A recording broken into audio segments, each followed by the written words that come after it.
In our last Ask Knopf video about delegation, we tried to conquer or deal with the challenge of confidence and having confidence in asking people to do things that we anticipate that they're not going to be interested in doing or willingly accept. In this final video, I have a question from Jane, and Jane talks about some really important fundamental issues that I think a lot of leaders struggle with as it relates to delegation and some of the inhibitors, the challenges, the obstacles that we have that prevent us from moving forward.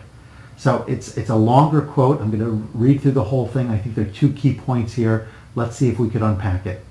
I have difficulty trusting others to do the work as well as I would. I want to know what's going on all the time, and I also want to oversee everything because I'm not often comfortable enough with someone else being in control of outcomes which are important to me.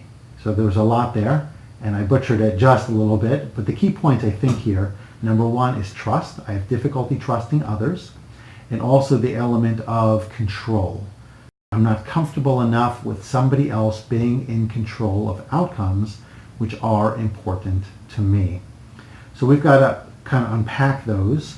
The two really do go hand in hand, because if I trust somebody, I will be confident with them being in control in most cases. It's usually when I don't trust them that I don't have that level of comfort. Trust is a big piece to undertake. We're not going to be able to do it to the level it deserves in this short video. But let's use Ken Blanchard's ABCD model.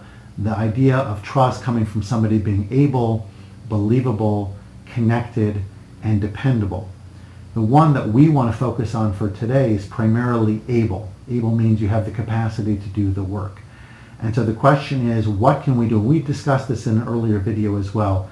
What can we do to empower our people and create added ability or strengthen their existing ability so that we can truly trust them, that they're going to do the work and do it properly? Right? There are other pieces to it, being believable, dependable. Those are also important because those tie into the fact that even if you have the skill set, will you get the work done? Will it be done in a timely fashion? Will it be done to standard? These are also important questions, but fundamentally it's about ability here.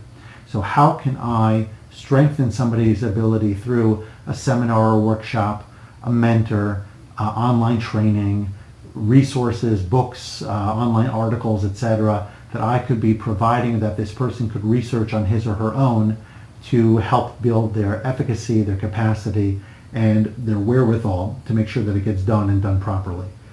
And the idea of being in control is also very important, because often, especially if our name is attached to it, and we are the ones where the buck stops, we need to know that if work is going to get done, that it's done to our satisfaction and to our standard.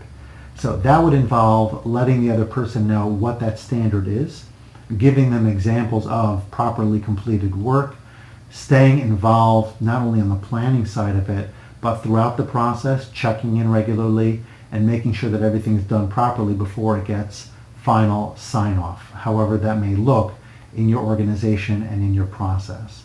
But you have to be willing to let go if you're going to be able to delegate, because if you don't, it's going to be the same thing. I have to do everything. I'm going to be the chief cook and the bottle washer and everyone in between, because I cannot relinquish control and responsibility. So that may be your hardest thing. Perhaps choose something small, low risk. Start to build up your own, let's call it resilience to control, or ability to release it incrementally. Over time, you will find that you will be more comfortable releasing that that control, and eventually moving to a point where others are comfortably doing the work almost without your involvement whatsoever, because you've trained them, you've stayed involved, you've given them guidance, and you've also given them the space that they need to succeed.